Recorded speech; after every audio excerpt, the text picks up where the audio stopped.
Let's jump right into this explainer. We're tackling a topic today that has literally sparked endless debate and curiosity. Are there extraterrestrials in the Bible?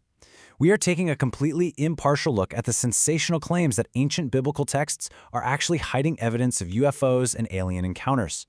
We're going to put these popular, modern theories right up against the grounded, historical, and theological perspectives coming from biblical scholars and major religious institutions. Basically, we're laying out this source material clearly for you so we can navigate this incredible mystery together. So here is the core mystery that completely fascinates both pop culture ufologists and serious biblical scholars alike. What exactly were these ancient people seeing up in the sky? Were they looking at awe-inspiring spiritual manifestations of a divine creator? Or, as ancient astronaut theorists love to suggest, were they just trying to describe advanced technology in spacecraft using the extremely limited vocabulary they had back then? Let's find out what the text actually say. Just to give you an idea of the sheer scale of these claims, we first need to look at this rapid-fire list. These are 10 famous biblical passages that ufologists constantly point to as overwhelming evidence of alien visitation. We're talking about the pillar of fire guiding the Israelites in Exodus, the mysterious disappearance of Enoch, Zechariah's bizarre flying roll in the sky. Ufologists look at this list and see a massive, undeniable pattern of non-human intelligence interacting with humanity. But today, we are going to unpack the two most famous examples from this list to see how those arguments really hold up. Section 1. The Mystery of Ezekiel. Let's zoom right in on our first major case study. This is the prophet Ezekiel's totally bizarre encounter by the river Shebar, way back around 586 BC during the Jewish captivity in Babylon. The visceral nature of his description is absolutely wild. Read this quote. He describes a tempestuous wind from the north, a massive cloud engulfing fire, gleaming bronze, and impossible movements like a wheel in the middle of a wheel. Honestly, when you read this with a 21st century mindset, it is incredibly easy to see why modern minds immediately picture a metallic, mechanical spacecraft dropping out of the atmosphere. And this brilliantly illustrates the crux of the whole debate. On one hand, you've got the literal ufological interpretation. Ezekiel saw a flying saucer, and those beings he described were extraterrestrial pilots. But on the other hand, you have the theological perspective. Scholars argue that the language he's using is apocalyptic and highly symbolic.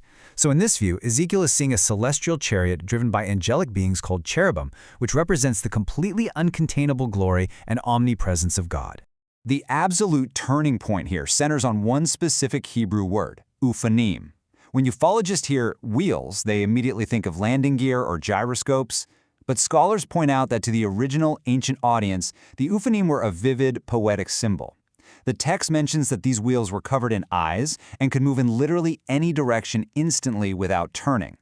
Theologically speaking, that isn't a description of a machine. It's a physical representation of a God who is omniscient, meaning he sees everything, and omnipresent, able to be anywhere in an instant.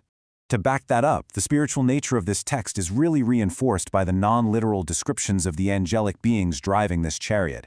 Ezekiel says each creature had 4 faces, a man, a lion, an ox, and an eagle.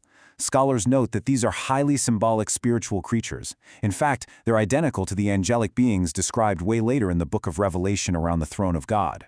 So we're not talking about biological aliens, we're talking about theological symbols of God's dominion over all of creation. Section 2. The Rapture of Elijah. Now let's see how this builds into our second fascinating case study. This one is an absolute favorite for ancient astronaut theorists. Take a look at this text from the Book of Kings.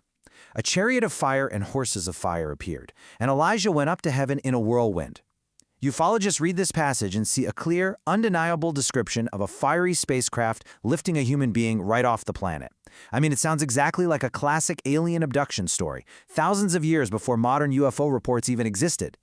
But hold on, because scholars offer a really stunning counterargument here, and it relies entirely on a timeline analysis of the biblical kings. Check this out. Elijah was supposedly taken into the sky during the 18th year of King Jehoshaphat's reign. But years later, when King Jehoram of Judah took the throne, the biblical text states that Jehoram received a physical letter from the prophet Elijah condemning his wicked actions.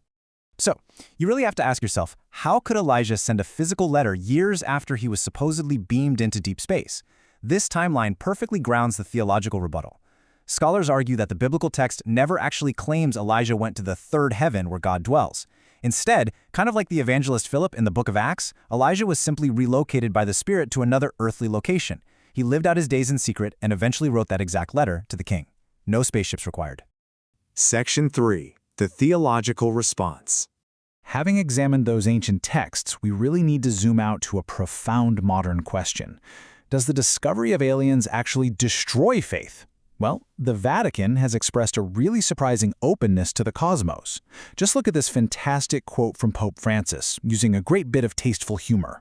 He essentially asks, if an expedition of green Martians came to Earth and one of them said, "I want to be baptized," who are we to close the doors? Vatican astronomers argue that discovering aliens wouldn't contradict faith at all. It would just showcase the mind-blowing vastness of God's creative freedom. This creates such a fascinating contrast between two major theological camps. You've got the Catholic perspective, which is quite open to the idea of a populated universe. But then, many evangelical scholars maintain a much stricter view, arguing that Earth is entirely unique. They believe the Bible implicitly suggests that humans, angels, and animals are the only intelligent creations, and that the fate of the entire universe is uniquely tied to humanity's timeline. To support that evangelical view, scholars point directly to the number 4, specifically day 4 of the Genesis creation account.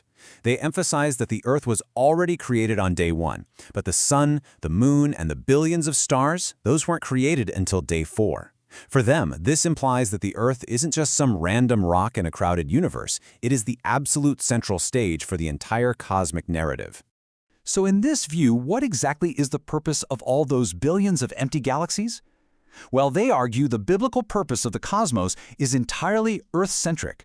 The stars exist to provide light, to act as a cosmic clock for seasons and days, to aid human navigation across the globe, and above all, to declare the awesome glory and power of the Creator. It's seen as a majestic display designed specifically to humble humanity, not as a habitat for extraterrestrial neighbors. Section 4. Faith and the Cosmos. As we pull all these threads together, from ancient chariots of fire to modern debates about green Martians, we have to ask, why are we so desperate to find spaceships in ancient scriptures? Ultimately, this matters because reading literal spaceships into the Bible often says less about ancient history and a whole lot more about our modern psychology. We live in an age that is completely dominated by machines, space travel, and tech anxieties. So when we look at ancient, highly symbolic spiritual literature, we naturally project our modern technological framework onto it. We're just trying to use the science we understand to make sense of the divine mysteries we don't. While scholars make a very strong case that the ancient texts point to spiritual wonders and angelic beings rather than metallic spaceships, the sheer scale of the universe is still a profound mystery. And it leaves us with one final, thrilling thought to ponder. If the heavens truly declare the boundless glory of the Creator, could that glory, in its infinite creativity, eventually include neighbors we just haven't met yet? It's definitely something to think about the next time you look up at the night sky.